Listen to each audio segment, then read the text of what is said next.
um versículo que é o versículo 23. O texto é muito grande, por isso eu li 4 versículos só. Então eu quero repetir aqui com os irmãos o versículo 23, que vai dizer assim: mas a hora vem, e é agora, em que os verdadeiros adoradores adorarão o Pai em espírito e em verdade, porque o Pai procura a tais que assim o adoram. Amém? Como pode ser? Eu quero estar assim dizendo aos irmãos, devido ao problema de memória que eu venho passando, às vezes algumas coisas fogem da minha mente, então eu escrevi a mensagem dessa noite. A mensagem está escrita, não sei se vai dar para falar tudo aqui até meia-noite, não sei, mas a mensagem se encontra aqui no capítulo 4 de João, onde vai relatar um evento que marcou a história de uma mulher, marcou a história de um povo.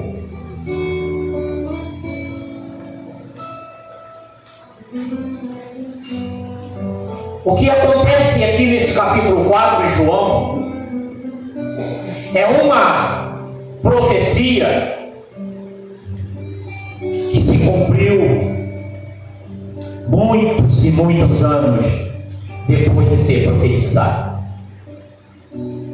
A nação de Israel, ela se dividiu. A nação de Israel, ela aconteceu um ato ou vários atos políticos e religiosos que acabou com a divisão do reino. Reino do Norte e Reino do Sul. Um povo, um único Deus. Um muro que os dividiu por 800 anos. Mas um rei que derrubou esse muro, pedindo água para uma mulher samaritana, ali assentado no poço de Jacó. No livro de 1 Reis, capítulo 12, começa a divisão do reino do povo de Deus. Começa a divisão do povo de Israel.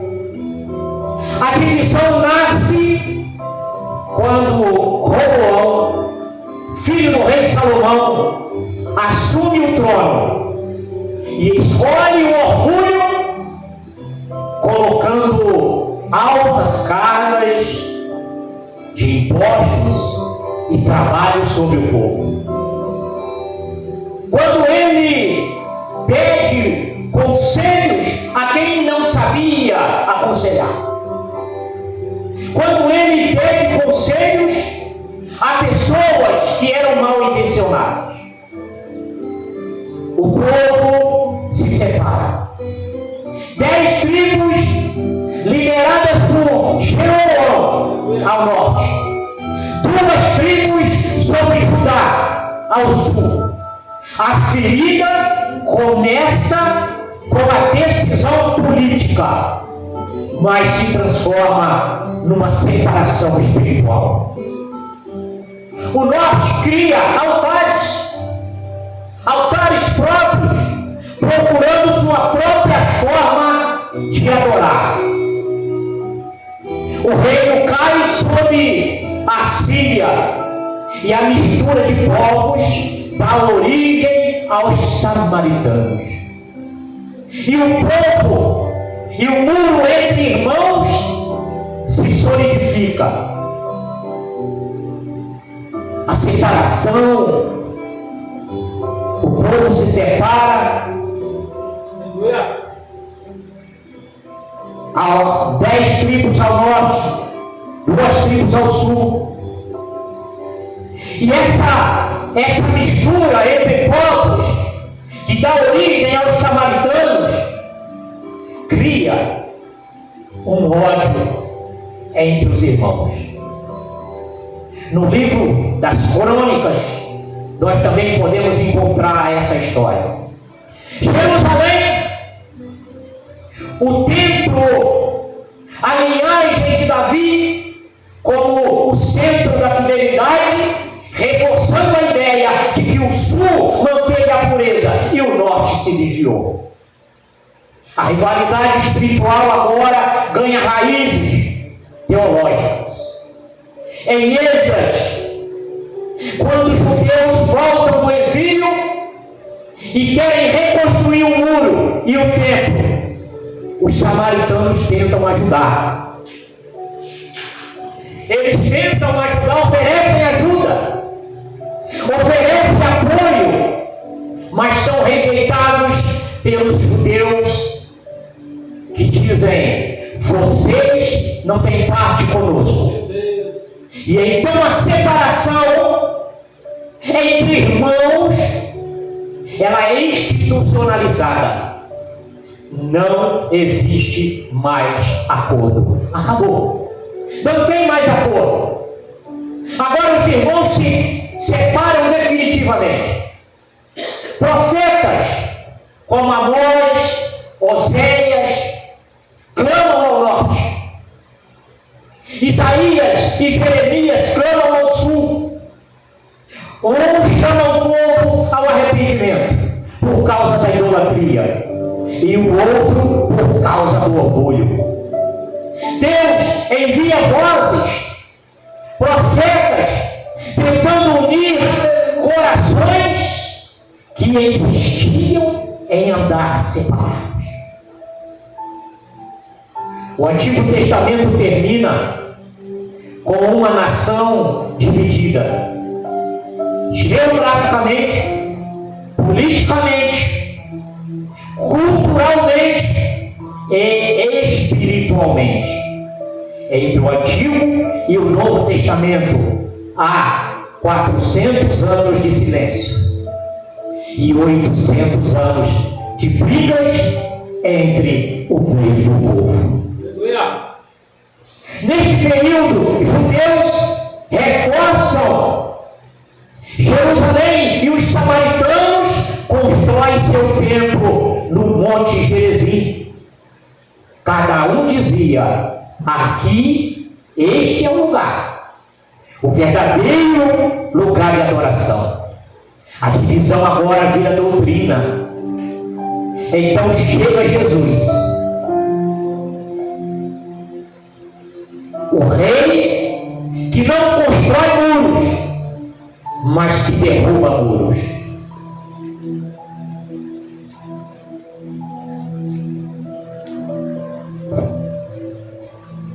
O Evangelho de João, capítulo 4, se diz que era necessário Jesus passar por Samaria. Jesus estava a caminho da Galileia, mas ele não precisava passar por Samaria. Mas ele necessitava. A caminho da Galileia, Jesus poderia usar outro caminho, mas porque ele não precisava passar por ali para chegar até lá, mas era necessário Jesus passar. Era necessário, ele tinha que passar. Era necessário passar por Samaria para cumprir a profecia da reconciliação. Jesus chega ao poço de Jacó, o mesmo Jacó que gerou as 12 tribos, pai de um povo que agora estava dividido em dois, uma nação dividida, irmãos separados.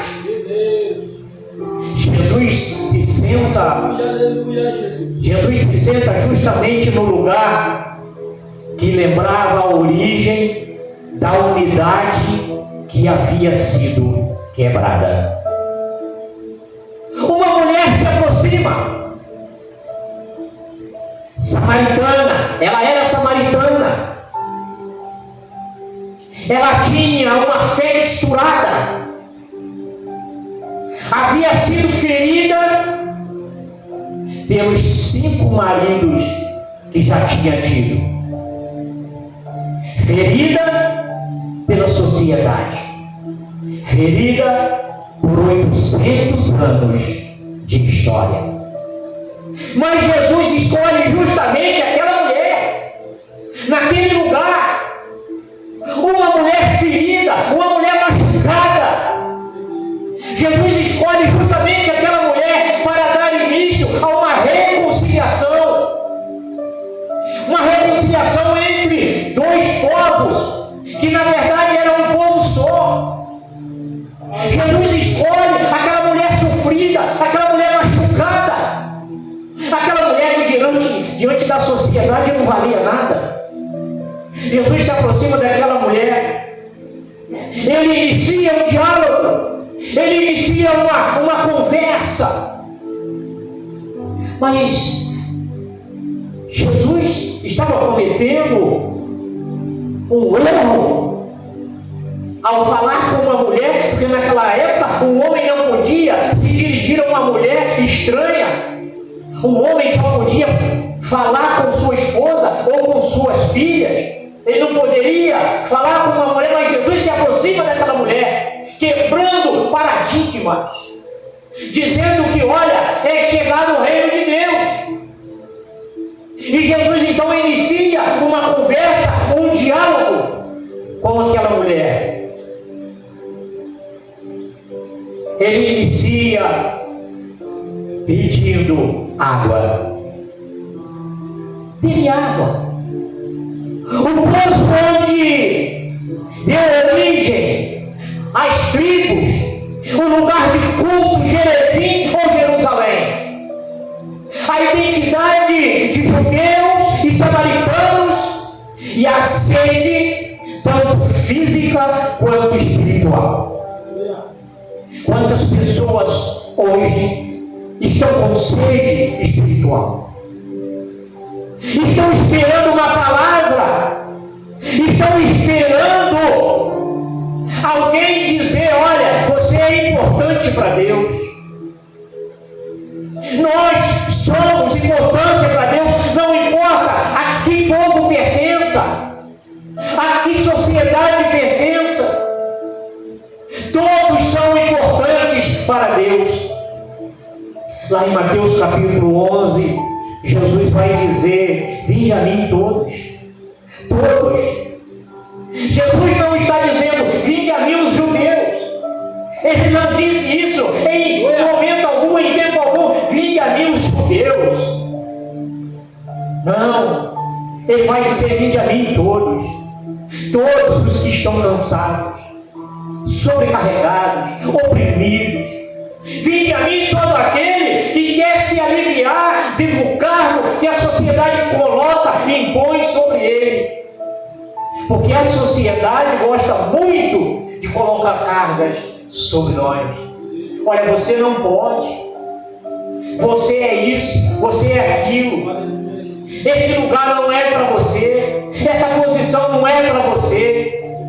Esse curso que você quer fazer não é para você. Você não tem capacidade. Você não tem faculdade. Isso não é para você. Essa função que você quer não é para você. Você quer estudar, mas na idade que você está, você vai querer estudar, você já está velho. Estudar para quê? Para que você quer fazer esse curso? Você não pode isso, você não pode aquilo. A sociedade cobra. A sociedade julga conforme a aparência. Mas o nosso Deus, Ele julga segundo o coração de cada um. Jesus chega justamente para uma mulher que segundo a sociedade não tinha valor. Jesus então diz a frase que derruba aquele muro de separação: a hora vem, e agora é, em que os verdadeiros adoradores adorarão o Pai em espírito e em verdade. Não é no Monte Gerizim. Adoração a Deus não é em Jerusalém. Nós podemos adorar a Deus na nossa casa, no nosso lar, no nosso quarto, aqui na igreja. Aonde nós estivermos, nós podemos entrar em contato com Deus. O que acontece conosco, nós é que muitas das vezes nós nos esquecemos disso. Nós nos esquecemos de que nós temos acesso a Deus. Um acesso que é irrestrito. Não há restrição para quem quer se aproximar de Deus. A Bíblia vai dizer que aquela mulher, ela já estava no 6º casamento. Ela já tinha tido 5 maridos.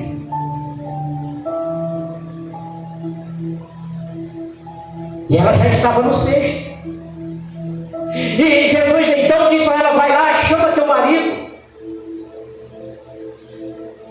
Muito natural, olha, chama seu esposo, eu quero conversar com ele, eu quero falar com ele. Mas ela responde: Senhor, eu não tenho marido. Por quê? Porque aquela mulher não era casada. Ela não era casada, ela morava junto. E se ela não era casada, o marido não era dela. A minha esposa só é minha esposa porque somos casados. Nós temos um documento que atesta isso, que comprova isso. Assinado com testemunha, não tem para onde fugir, né, brother? Assinou o papel, a testemunha assinou, acabou. E o juiz ainda coloca lá: atesta e dou fé. O juiz ainda reforça mais um pouquinho. Mas aquela mulher não era casada. Então, se ela não era casada, o esposo não era dela. E ela fala: Senhor, eu não tenho marido. E Jesus disse: disseste bem, porque tiveste 5. Você já teve 5, e o que está agora também não é seu. Mas Jesus não se importa com isso. Jesus não encontra dificuldade nisso, porque Jesus estava olhando para o coração daquela mulher. Jesus está olhando para a sede espiritual daquela mulher, e não só daquela mulher, mas também daquele povo. Aquela nação, o povo samaritano, precisava conhecer a água viva. O povo samaritano precisava experimentar, beber a água viva. A água que mata a sede espiritual. Então Jesus usa aquela mulher.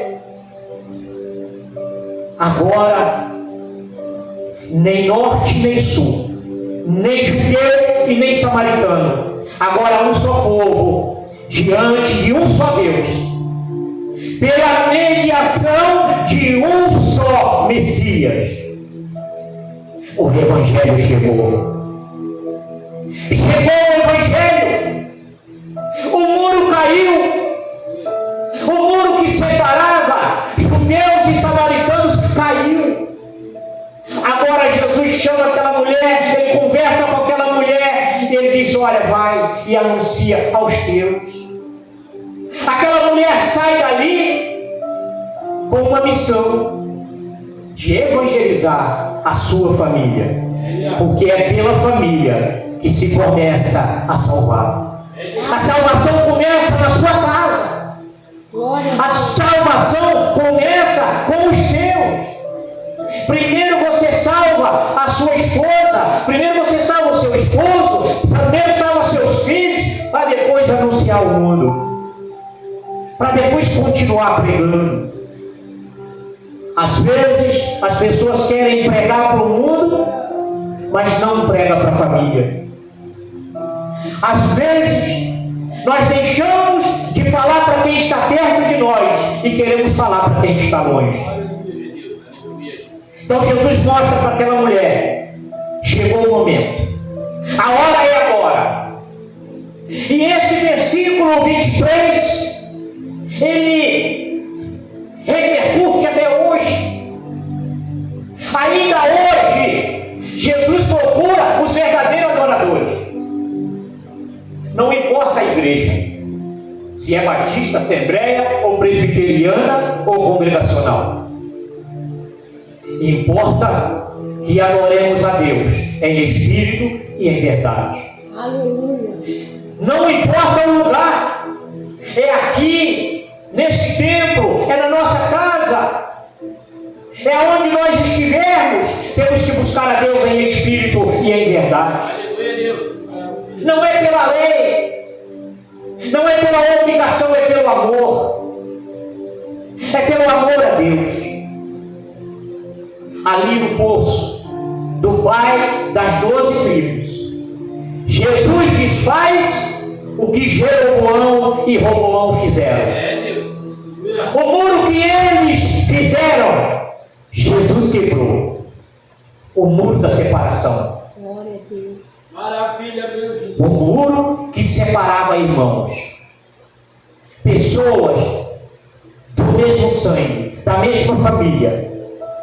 Jesus chega e acaba com aquela divisão. Ele chega e ele vai anunciar aos samaritanos: vocês também podem adorar a Deus em espírito e em verdade. Mas Senhor, sempre foi ensinado que nós devemos adorar no Monte Gerizim. Os judeus adoram em Jerusalém e nós adoramos no Monte Gerizim. E Jesus diz: nem no monte, nem aqui e nem ali, mas em espírito e em verdade. Glória A nossa adoração brota no coração. Obrigado, meu Jesus. O lugar de nós adorarmos a Deus é no nosso coração.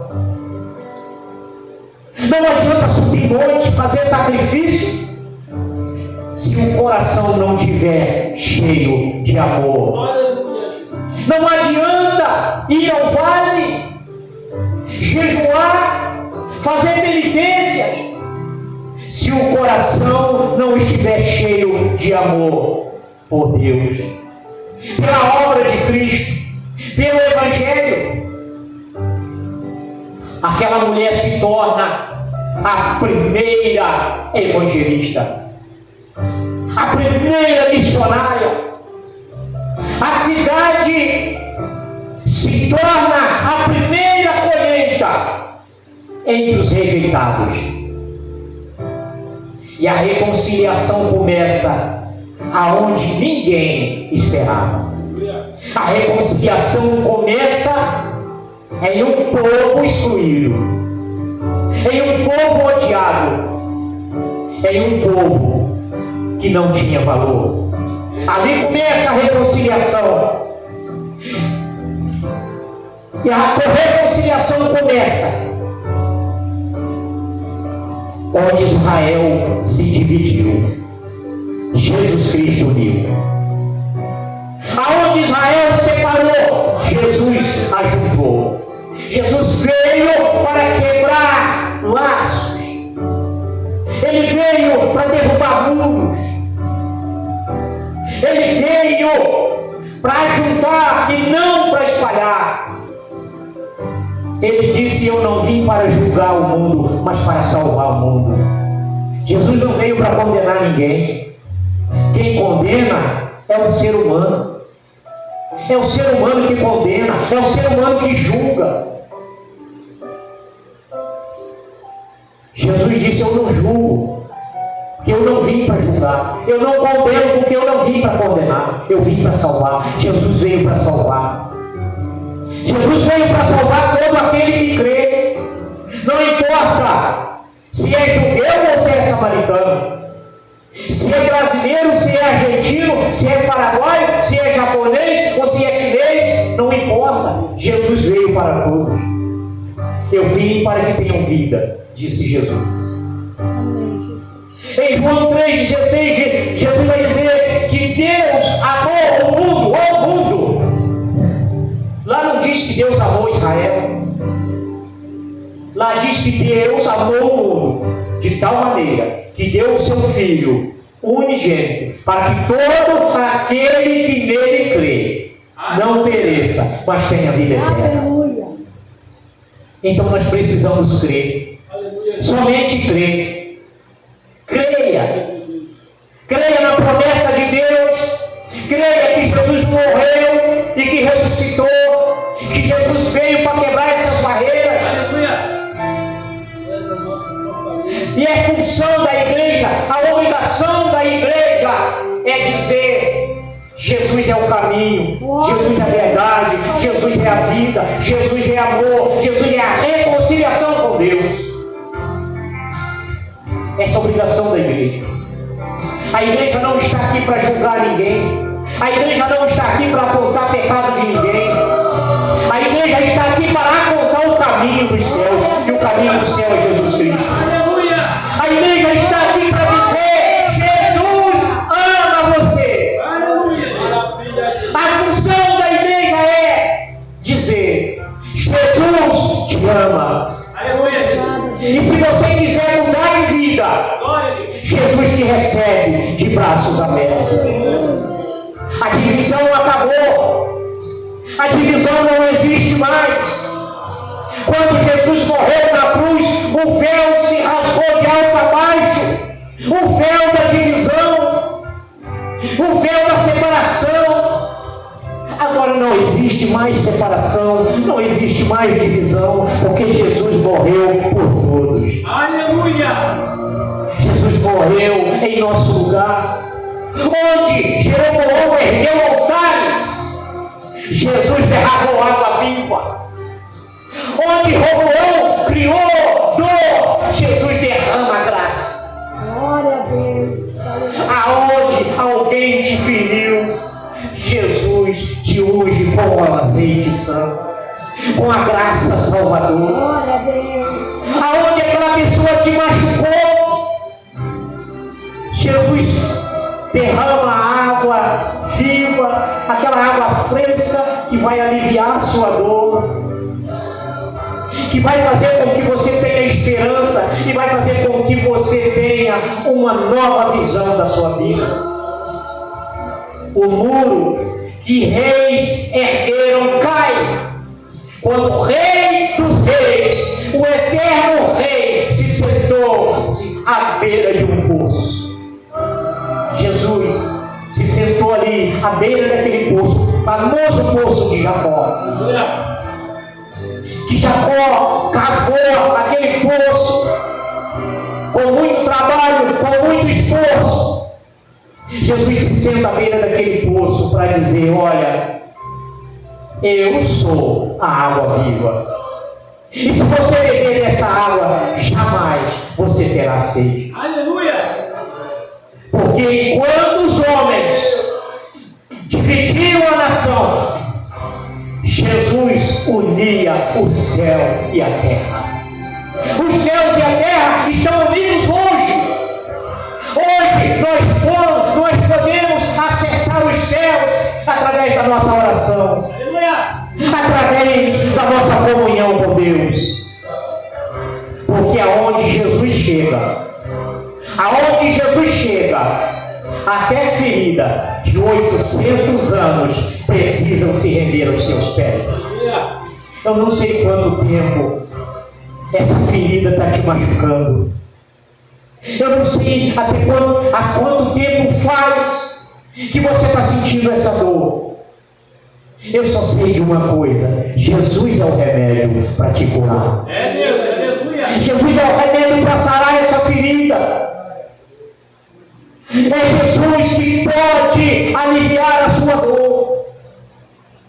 A nossa função aqui é dizer, é pregar: Jesus Cristo é a solução do seu problema.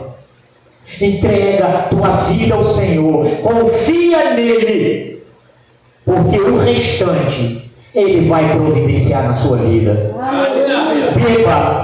Beba dessa água viva que Jesus ofereceu para aquela mulher. Jesus disse para aquela mulher samaritana: se eu tiver dessa água viva, você jamais voltará a ter sede. Mas Jesus estava falando não da sede física, Jesus estava falando da sede espiritual. Todo ser humano tem uma sede espiritual, e todo ser humano busca aqui ou ali um meio de saciar essa sede. Mas essa sede só é saciada quando se encontra com Jesus. Jesus é a água da vida, é a água que mata a sede espiritual, é Ele que cura a ferida, é Ele que derruba os muros da separação, o muro daqueles que dizem: você não serve, você não presta. Enquanto essas pessoas dizem: você não presta, Jesus diz: você é bom, eu morri por você. E se Jesus morreu por você, é porque você tem algo que Ele quer: a sua alma. O nosso corpo pode não valer nada, mas a nossa alma, ela é preciosa para Deus. E é a nossa alma que Jesus quer, porque é pela nossa alma que Ele morreu na cruz do Calvário. Bebamos desta água viva. Vamos matar nossa sede na água viva que é Jesus. Aleluia. E deixar que essa água flua em nós, rios de água viva que fluem para a vida eterna. Que Deus nos abençoe nesta noite e complete no coração dos irmãos aquilo que esse humilde servo não falou. Que Deus nos abençoe. Amém.